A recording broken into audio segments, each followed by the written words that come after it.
Hey everybody, Steve Schirmer, the Golf Gambling Podcast here with your one and done picks for the 2024 RBC Heritage. And even though we are coming off the Masters, we got to fight that hangover because we have a big money event this week. A lot of money on the line, very important to get a stud golfer, rack up about six figures, maybe over $1 million, maybe even the win too for a really good payday to keep you up in your one and done contest. So I got 5 names here. Again, if you, I get 5 names because if you've already used one of the guys I've used, or I say on this video stream, I'll give you a couple options here. And then my number 1 pick will be my actual official pick for this week. But number 5, how about Wyndham Clark? And again, people are probably just not thinking that this is a Wyndham Clark golf course. I personally don't think this is a Wyndham Clark golf course. You think about Wyndham Clark, really good with a driver, big bomber, tends to be a little bit against the grain of what you would really want to look for at Harbor Town. But, you said the same thing about TPC Sawgrass about a month ago.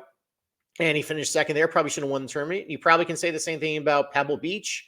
That's not a Wyndham Clark golf course. You got to figure it out there. And those are 2 golf courses that value very similar things to what you want to do very well at Harbor Town to win or have a top 5 finish. And there's been a couple of examples of some bombers that have done very well at Harbor Town the last couple of years. Maybe because we're starting to introduce a little bit of a better field.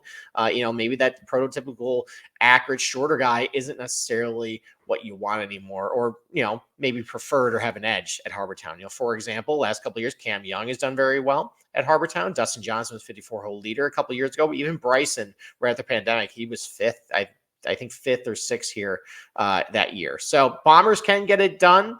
Wyndham Clark has been playing great golf. He continues to get disrespectful in the odds market. He might be a sneaky one and done pick this week for the RBC Heritage. Number 4, Shane Lowry, very popular pick this week. Obviously has a great track record at Harbor Town, coming off a solid ball striking performance at the Masters as well. He's really struggling with the putter right now. I'm not going to deny that, but given the fact that solid, consistent ball striking is rewarded at Harbor Town historically, and given his track record of the place, it's probably a solid pick. What I'm a little bit concerned about is I think this is going to be a little better scoring Harbor Town than most years. If it was a little tougher scoring conditions, I actually would consider him a one and done pick because then it doesn't really turn to a putting contest. But I feel like you guys hit a lot of birdies this week. With that said, Lowry probably is going to have a solid performance this week at Harbor Town Golf Course. He has a lot of success at.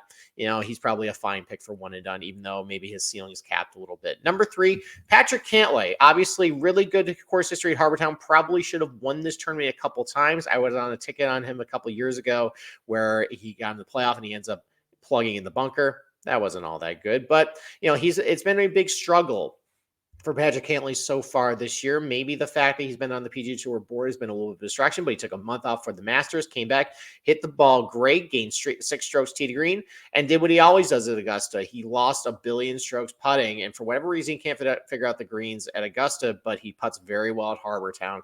Maybe now that the ball striking might be a little bit more in check for Cantlay, maybe he's finally going to start putting together some solid finishes. And I really like him this week. I bet him outright. I think probably for one and done as well. I'm a believer based on what I saw at the Masters, at least tee to green, that maybe it's finally time for Patrick Cantlay to start playing some good golf. Number 2, Cam Young. Again, we just had this similar discussion about Wyndham Clark, about how maybe bombers don't have, that's not what you want to target this week, but it might be a good contrarian play for one and done contest. Although I think Cam Young actually might be kind of popular this week. But regardless, though, he's got a top 3 finish already at Harbor Town.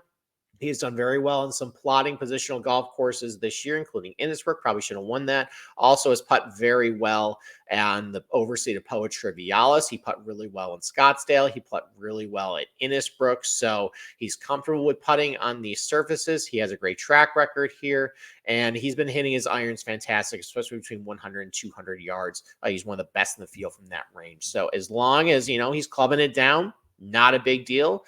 As long as the iron play has been very good, he continues to putt very well on these greens. I think he's a fine one and done play. But number 1, listen, you got to keep it rolling this week. And I think it would just be perfectly on brand for Xander Schauffele to have a solid finish at the Masters, never in contention, but a good Wikipedia result for the top 10 there.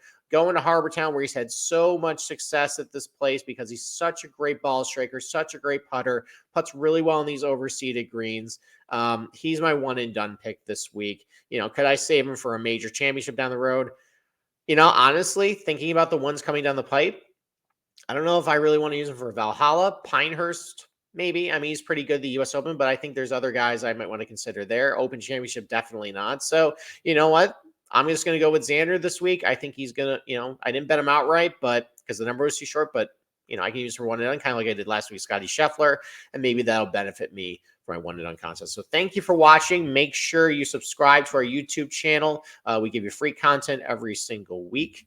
Also, make sure to follow us on Twitter and on TikTok as well. We put up free content there as well. And go subscribe to our podcast on Apple or Spotify or wherever you consume your podcasts, in your for your listening pleasure. So with that, good luck with your one and done picks for the RBC Heritage. Good luck with your bets, and we'll talk to you next week.